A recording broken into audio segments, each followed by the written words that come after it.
Our next topic is induction motors. So parehas lang din yung means of conversion nito. So from mechanical to, or from electrical to mechanical.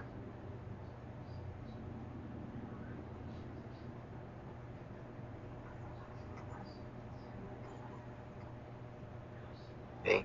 Energy. So by means of induction. So pag sinabi nating induction, so related siya dun sa transformer. So mayroong two different or two independent parts. Okay. So we have the stator. Parang ito yung primary. So ito yung nagre-receive ng power. Receives electrical energy.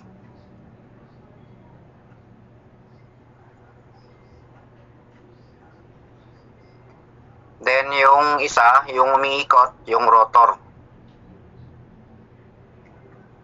So it will deliver mechanical energy.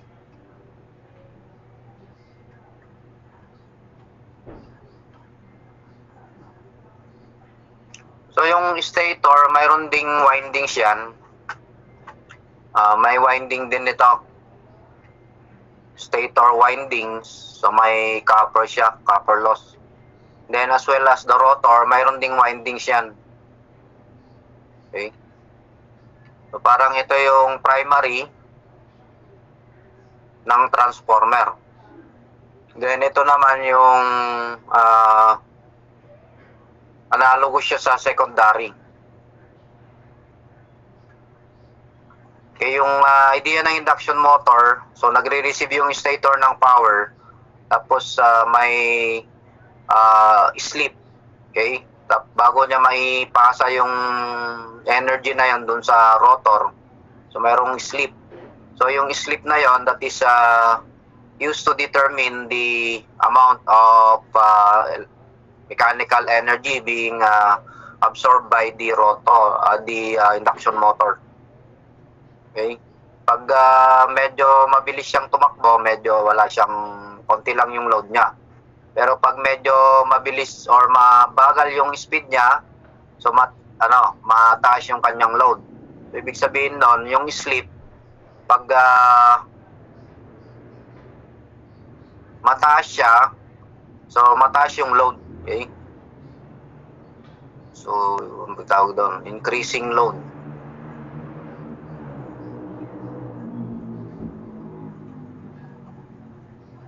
Tapos yung speed dyan ay bababa siya.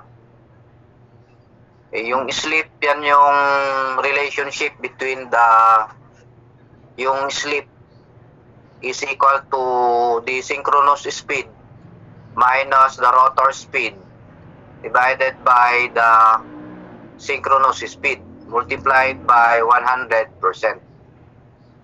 Yung NS, of course, is greater than NR. Okay. So, pero yung stator, hindi siya umiikot. Okay. Doon lang yung base yung sa 120 times the frequency over the number of poles. Doon sa source. So, dyan siya may be-base. Okay. Pero literal, hindi umiikot yung stator. Stator nga. Okay. Parang yan lang yung synchronous speed niya. Okay. From the source. Then, iikot ngayon yung rotor. Okay? So, yung slip speed, yung NS minus NR. So, minsan dun sa mga problem, hindi given yung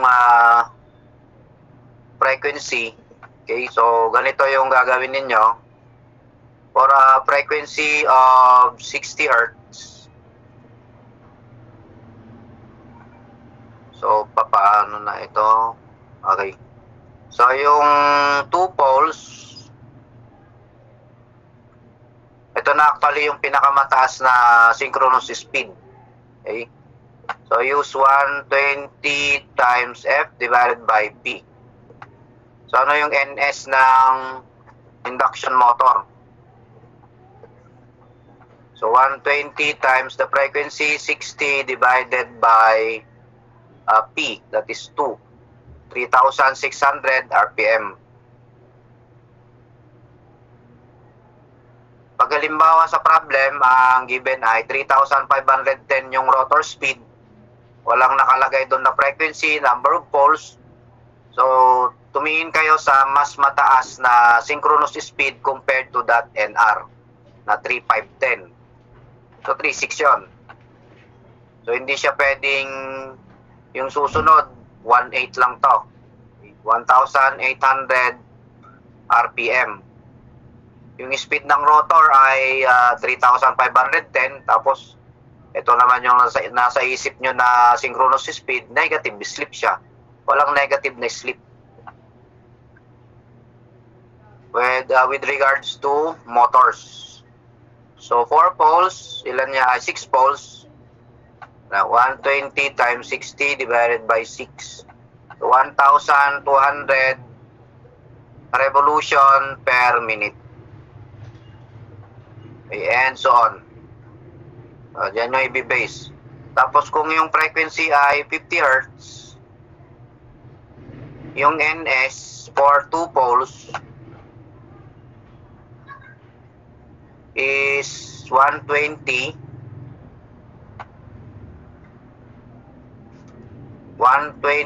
times 50 divided by 2. So that is 3,000. Kung yung speed ay 2,950, ayun siya. Yung synchronous speed niya ay 3,000, hindi siya 3,600. Ganun mag-approximate. So 4 poles.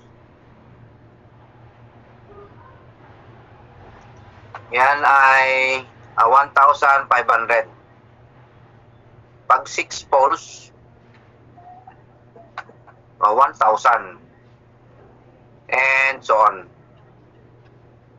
So, dito kayo magbe-base. Kung walang given na frequency, number of poles. Assume nyo dito. Makikita nyo naman, yung NR is slightly less than NS. Malapit lang siya sa synchronous speed. Kasi may maximum torque din na para dun sa induction motor. Okay, so let's go to the problems. Yung other formulas, hopefully binasa nyo. Yan lang naman yung usual na gagamitin natin dito. So number 1, find the synchronous speed of the revolving field of an induction motor whose number of poles is 12 and the operating frequency is 60 Hz. So synchronous speed of the revolving field. So ibig sabihin, ito yung sa stator. Or that is the synchronous speed. So NS is equal to 120 times the frequency divided by the number of poles. Minsan ito lang yung tinatanong, ano daw yung synchronous speed or ano yung formula. Okay? Kung nagsosolve naman kayo, maalala nyo yung formula. 120 times 60 divided by the number of poles is 12. So that will be 600 revolution per minute. Am I correct? So 120 times 60 divided by 12. Yes, 600. So the speed of the revolving field, pag revolving field, pero hindi naman nagre-revolve yung field ng lang, yung field flux ang tinutukoy niya dyan.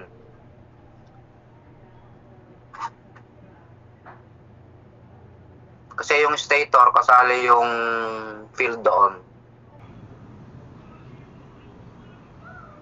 Okay, so number 2. What affects the speed of rotating field? NS pa rin yung tinatanong dyan. Ay yung ating basis.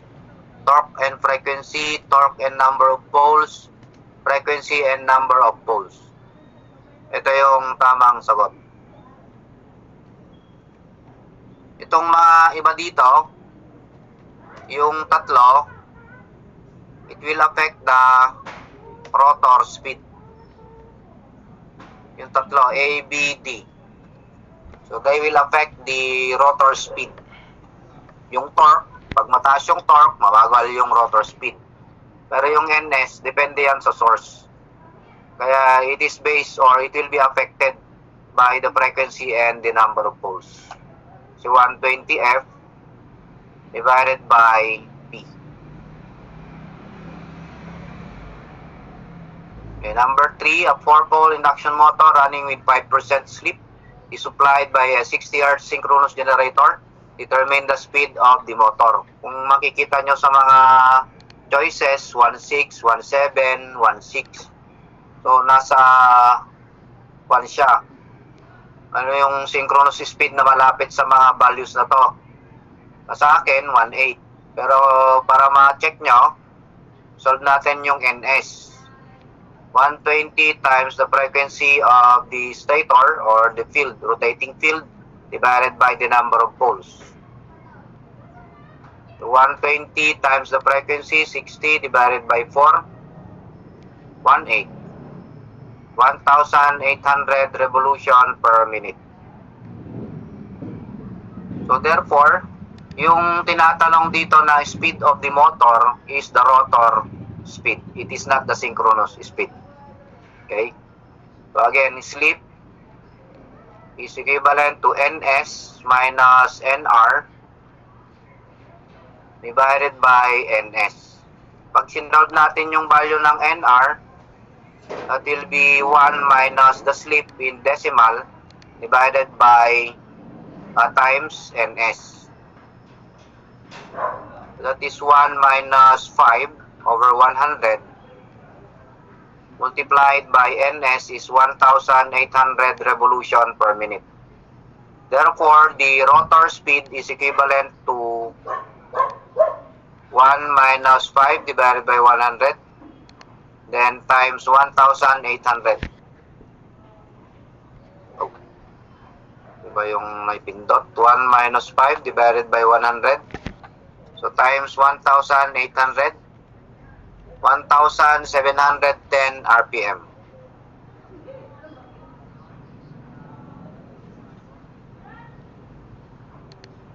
So choices, letter C.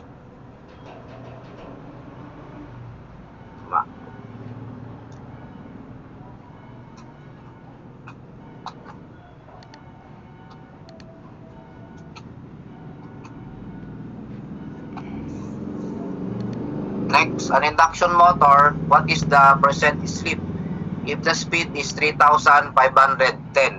Okay? Kung makikita nyo, doon sa problem, ang given lang ay yung NR. 3,510. Hindi yan synchronous speed kasi hindi siya eksakto.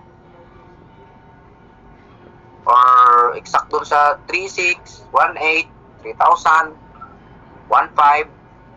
So, 3,510. So, ibig sabihin yan yung rotor speed. Tapos, anong tinatanong? Yung slip. Percent slip. So, that will be NS minus NR divided by NS multiplied by 100%. So, again, ano yung mas mataas na synchronous speed dun sa 3,510. Walang 7,200 na speed pag ang frequency ay 60 Hz. Nasa 3.6 lang siya.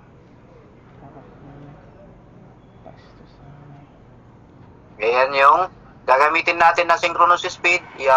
Iso-substitute natin dito. That will be 3,600 minus NR, that is 3,510 all over 3,510. 3.6 pala. 3.6 multiplied by 100%. So the slip of the motor when running at 3,510 is equal to 3.6 minus 3,510 divided by 3.6.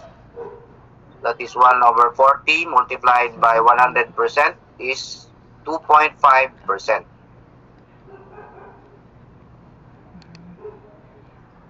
So, ganyan. So, kailangan nyo i-solve. Hindi may kulang. Tapos, gusto nyo tawagan yung mga board members. Hindi nila kayo i-entertain. Tsaka, naka-isolate daw sila doon sa isang room.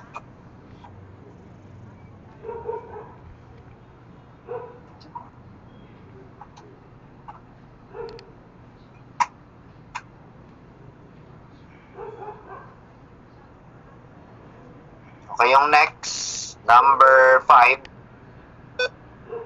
So, kung a 60 Hz induction motor has 2 poles and runs at 3,510 RPM. What is the percent slip? Parang kamukhayan yung sa kabila. 3,510 eh. Kaya kung gagamitin natin yung mga given dyan, 120 times the frequency is 60 divided by 2. Mas mabait yung nagbigay dito compared dun sa 2004 ba yun? So this is 3,600 RPM. So the percent slip is equal to 3,600 minus 3,510 all over 3,600 times 100%. Ganito lang yung mga favorite nilang binibigay about induction motor. Yung percent slip, which is of course equal yan dun sa kabila, 2.5%.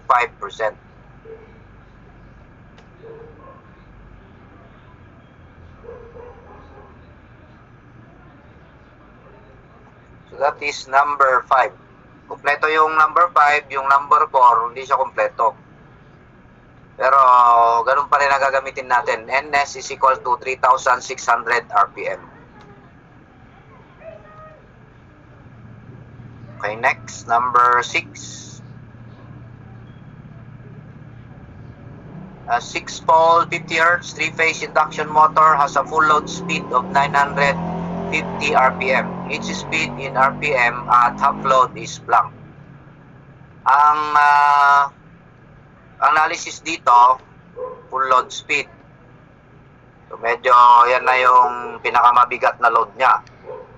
Tapos magiging half load. Ang analysis niyan, gumaan yung load ng induction motor. Pag gumaan yung load, ano yung sinabi ko kanina? Tataas yung speed. Kasi gumaan eh. At the same amount of power, the same input. So ang tendency nun, mas bibilis siya. Parang yung tricycle, 10 yung buhat-buhat niya. Tapos compared sa 4, siyempre mas mabilis yung 4 ang kanya, pasaheros. Okay? Kaya ang magiging magiging sagot nito greater than 950. Pwedeng eto na siya. Pero yung 1,000 synchronous yan eh. Kaya hindi yan magiging speed ng induction motor. Kahit no load siya, ay hindi pa rin niya ma-attain yung kanyang synchronous speed. So pwede ito. Paano natin ma-check na yan? Baka nakalimutan nyo, pwede nyo approximate using that analysis. Pag gumaan yung load niya, tataas yung speed. Pag bumigat yung load, so babagal siya. Okay? Halimbawa, kung half load niya ay 950, tapos full load, tataas siya ng konti dun sa 950. Full load, bababa siya sa 950. Pero dito, pwede natin ma-compute. Ganito yung gagawin. So, yung at full load, may given na speed ng rotor, which is 950. So, ano kaya yung mas mataas dyan na synchronous speed? Okay, para ang hula ko dyan, 1,000. Pero, check natin, 120 times 50 divided by number of poles is 6. 120 times 50 divided by 6, 1,000 revolution per minute. Yung speed niya, hindi siya eksakto na 1/2 ng 950. Baka piliin nyo yung 475. Ganito yung solution. Ito yung hula ko. Okay, yung solution niya, ito. So ano yung sleep at full load. So that will be NS minus NR at full load divided by NS, which is equal to 950. 1,000 minus 950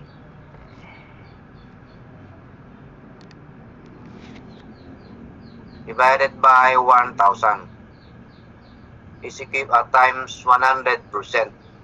Ay, hindi na. Decimal pa lang. So, 1,000 minus 950 divided by 1,000. So, 1 over 20, that will be 0.05. So, ratio ng RPM over RPM. So, unitless yung sleep. Okay, so ano daw yung speed niya at half load? At half load, ganito ang gagawin. Yung sleep at half load is 1/2 of the sleep at full load. So that is 1/2 multiplied by 0.05. So that is equivalent to 0.025. So therefore, what will be the rotor speed? That is again 1 minus sleep at half load. Half load baka mamaya full load na makakon nyo. Malalabas, 950 pa rin pag ito yung ginamit nyo, 0.05. Multiplied by NS. So 1 minus 0.025 multiplied by NS is 1,000. So what will be the rotor speed? 1 minus 0.025, hindi ako nakaparenthesis kay equals ko, times 1,000. So 975 revolution per minute.